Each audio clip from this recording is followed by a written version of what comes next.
I wanted to talk today about future-proofing your magic. So making sure that the tricks that you're performing are relevant in 5 years, 10 years, 20 years, whatever. There's this saying in magic that a beginner will do hundreds of tricks, but not have mastered any of them. But a professional will do maybe 3 or 4 tricks, but perform them expertly. And so it's important the tricks that you choose to master.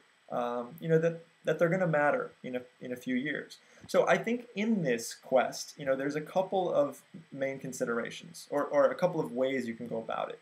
On one hand, you can really look and see where the world is going and predict the future ultimately.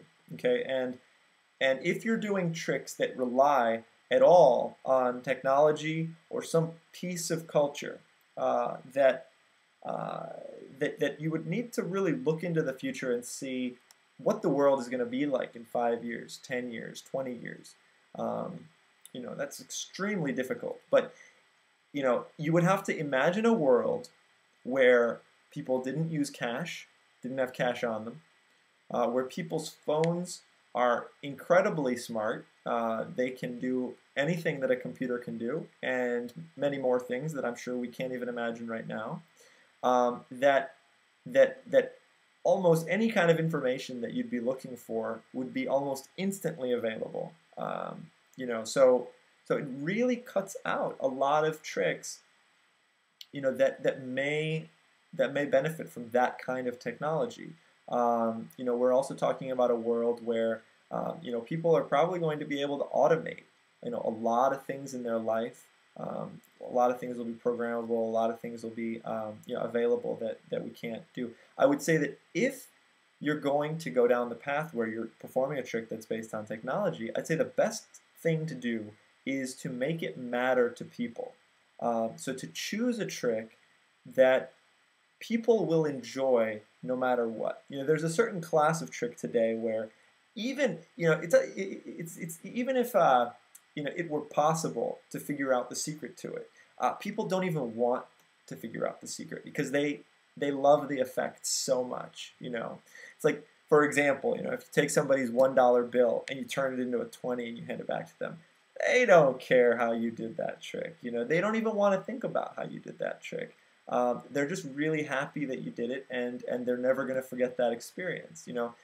Stuff like that. That's a simplified example, but something like that. Where if you're using technology and the technology may be a little less relevant in a little while, or you're going to do something that uses a pop culture souvenir or something that may not be as relevant.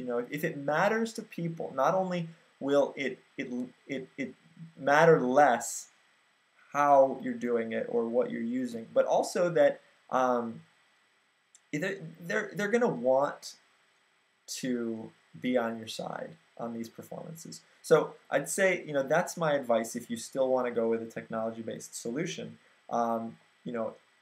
In a world where you're trying to predict what's going to happen in 5, 10 years,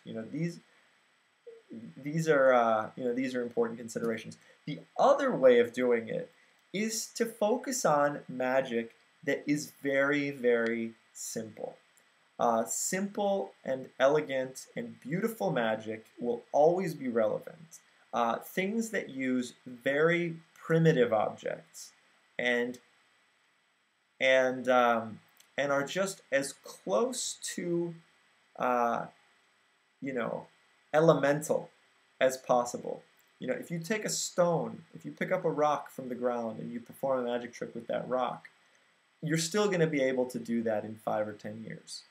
If you perform a trick, with a flower, or if you perform a trick with,